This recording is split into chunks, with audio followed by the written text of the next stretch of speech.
They say if you don't dream, you will never live it. And maybe they are right. This birthday felt a little more special because I was one step closer to my dream. So hello guys, आज हामी लेते आइपुगेका छौँ। मेरो बुढीको birthday आज, त्यही भएर उसलाई ह्यापी बर्थडे टु हर। अनि उसलाई चाहिँ सरप्राइज दिनलाई लिएर आएको छु। अब म एउटा नयाँ ठाउँ लाँदैछु, जमसम लाने भयो भन्दै थिएँ बाटोमा, तर मैले बिच बाटोमा राखेको छु होटल प्रीतिका इनमा लेतेमा। यो जन्मदिनको सरप्राइज चाहिँ जुन ठाउँ लान खोज्दैछु, अब हामी जाँदैछौँ त्यहाँ। सो गाइज यस्तो एक्साइटमेन्ट भइरह, अब कहाँ चाहिँ जाने भयो छ भनेर। तर अब लेट्स सी, जहाँ गए पनि भिडियो बनाउँदा चाहिँ स्टार्ट गर्नु के अरे भिडियो बनाउनु चाहिँ स्टार्ट गर्दा हुन्छ भन्यो मेरो बुढोले। अब कहाँ सरप्राइज दिन्ला, तबसम्म म बाटो देखाउँछु त्यो ठाउँसम्मको।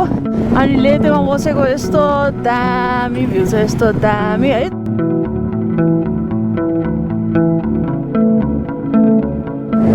तर यो ठाउँ जति आए पनि नपुग्ने कि है, कि कस्तो हो?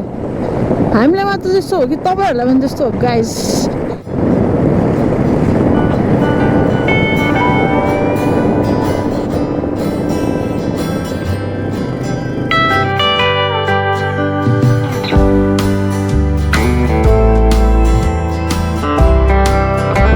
गाइस यो होलिडे क्याम्प अनि होलिडे क्याम्पको अगाडिको एरिया ल यस्तो।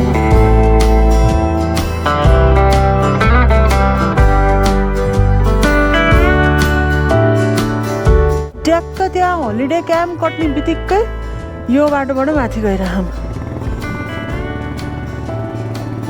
अब यो बाटो छन चाहिँ अफ रोड छ, तर कतिको अफ रोड छ भन्ने कुरा हो। सही रहँदो है जङ्गल, यसो दामी भाइब्स।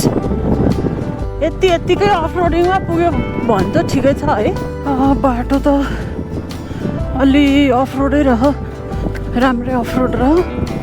अघि त्यहाँ एक ठाउँमा चाहिँ झरेर हिँड्नु पऱ्यो। यहाँ हाइकिङ गर्दै आउनु भयो भने चाहिँ एकदम रमाइलो हुने रहेछ।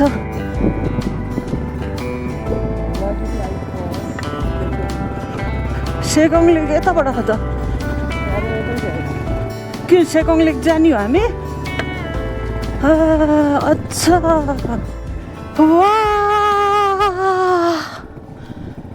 यस्तो दामी है। यहीँ हो हामी आएको? This my surprise.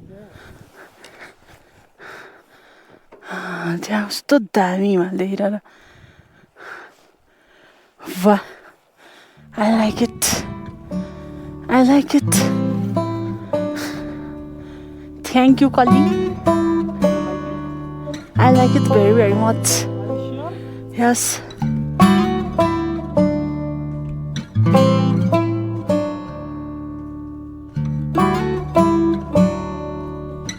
दामी बेस्ट ठाउँ रहेछ यार गाइज। हामीले किन अहिलेसम्म थाहा भएन? सबै ठाउँमा यस्तै इजिली पुग्न पाए कस्तो आनन्द हुन्थ्यो। हिँडेर आउनु भयो भने चाहिँ अलिकति टाइम लाग्छ हाइकिङ गर्न, तर बेस्ट हुन्छ, बेस्ट एक्सपिरियन्स हुन्छ। हामी बाइकबाट आयौँ पोखरादेखि यहाँसम्म पुरै पिच अफ मुस्ताङको बाटो त पुरै दामी नै छ, अलिकति बिचमा मात्र बिग्रियो। सो जस्ट इमेजिन यति सजिलै पुग्ने यस्तो दामी ठाउँ we have in Nepal. We do have, so do come guys, visit Nepal. ल अब हामी चाहिँ मेरो बर्थडे सेलिब्रेट गर्छौँ यस्तो दामी ठाउँमा। I am very grateful, thank you so much everyone यति धेरै माया दिनुभएकोमा। केक पनि लिएर छौँ, केक जे भयो नि यस्तो ठाउँमा बसेर बर्थडे मनाउन पाउनु भनेको म चाहिँ सपनामा पनि सोचेको थिइनँ यस्तो पनि हुनसक्छ भनेर। बट यो सबै भइरहेछ।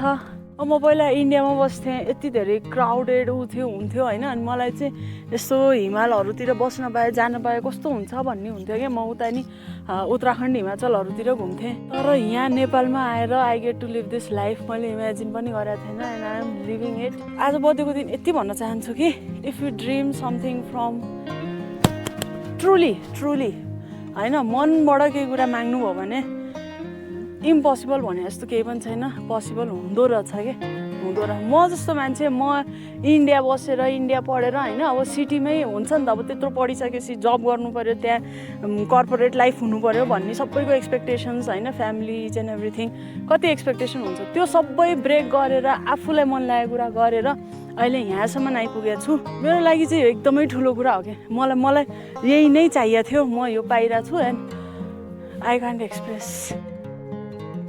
रुन मन लागिरहेको है तर म रुदिनँ अब यो क्यामेरा यहाँ राखिदिन्छु जसरी अब केक काट्छ